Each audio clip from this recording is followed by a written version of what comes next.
Hi welcome to real estate channel. నా పేరు Satyanarayana. Regional ring road Telangana life line alignment మారిపోయింది.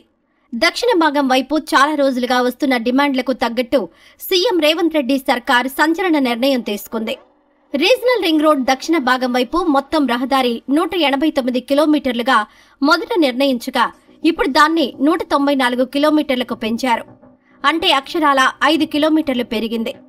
ప్రధానంగా 5 చోట్ల రీజనల్ రింగ్ రోడ్ రహదారి మారింది. రీజనల్ రింగ్ రోడ్ ఎక్కడెక్కడ మారిందో వివరంగా తెలుసుకుందాం. చౌటుప్పల్ నుంచి అలైన్మెంట్ గతంలోని పాయింట్ నుంచి 5 కిలోమీటర్లు అవతలకు జరిపారు. దీంతో తక్కళ్లపల్లి, చినమాడ్గుల, ఆమనగల్, కొందుర్గు, చెంగోముల్, చేవెళ్ల, కొండాపూర్, సంగారెడ్డి వరకు ఉండే అలైన్మెంట్ దూరం జరిగింది. మరో ప్రాంతాన్ని తీసుకుంటే బట్లపల్లి దగ్గర మొదలై కొంత దూరం పాత అలైన్మెంట్ మాదిరిగానే కొనసాగిన ఆపై నల్గొండ జిల్లాలో తక్కళ్లపల్లి నుంచి కిస్టారాంపల్లి వైపునకు జరిగింది. శివనగూడ మీదుగా వెళ్లాల్సిన రీజనల్ రింగ్ రోడ్ అలైన్మెంట్ ఇప్పుడు కురంపల్లి ఎక్స్ రోడ్, నల్లచెరువు మీదుగా వెళ్లింది. మారిన మరో ప్రాంతాన్ని తీసుకుంటే రంగారెడ్డి జిల్లాలో నాగిళ్ల నుంచి ఆమన్గల్, ఆకుతోటపల్లి లోపల నుంచి తలకొండపల్లి వైపు వెళ్లాల్సిన రీజనల్ రింగ్ రోడ్ ఇప్పుడు భారీగా మారింది.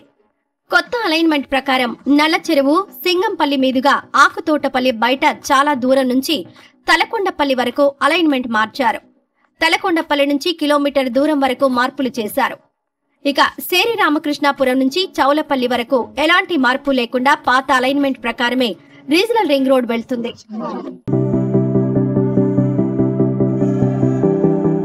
చౌలపల్లి నుంచి ఏదురుగూడెం వరకు ఉన్న పాత అలైన్మెంట్ లో భారీ మార్పులు చేశారు. టేకులపల్లి, మిర్జాగూడ, చెంగోముల్ గ్రామ సమీపంలో నుంచి సంకేపల్లి మీదుగా వెళ్లాల్సిన రీజనల్ రింగ్ రోడ్ తుమ్మలపల్లి, చిన్న ఉమ్మెంతాల, తిప్పాపూర్, చెంగోముల్ పోలీస్ స్టేషన్ మీదుగా పులిమామిడి, హరిదాస్పూర్ మీదుగా 5 కిలోమీటర్లకు పైగా దూరం ఉంది. అంటే పాత అలైన్మెంట్ కు 4 కిలోమీటర్ల పైనే మారింది. రీజనల్ రింగ్ రోడ్ మార్పు వెనుక 4th సిటీ డెవలప్మెంట్ వ్యూహం ఉన్నట్లు వార్తలు వస్తున్నాయి. అంతేకాకుండా ఆయా ప్రాంతాల్లో కొంతకాలంగా ఆందోళనలు, నిరసనలు జరుగుతున్నాయి. అలైన్మెంట్ మార్చాలని స్థానిక రైతులు డిమాండ్ చేస్తున్నారు. అందుకు తగ్గట్టుగానే రీజనల్ రింగ్ రోడ్ అలైన్మెంట్ మార్చినట్లు వార్తలు వస్తున్నాయి. మార్పుతో 5 కిలోమీటర్లు అదనంగా రోడ్డు దూరం పెరిగింది. దీనిపై అధికారికంగా గెజిట్ అయితే ఇంకా విడుదల కాలేదు. త్వరలోనే దీనికి సంబంధించిన నోటిఫికేషన్ విడుదల కానున్నట్లు ప్రభుత్వ వర్గాలు చెబుతున్నాయి.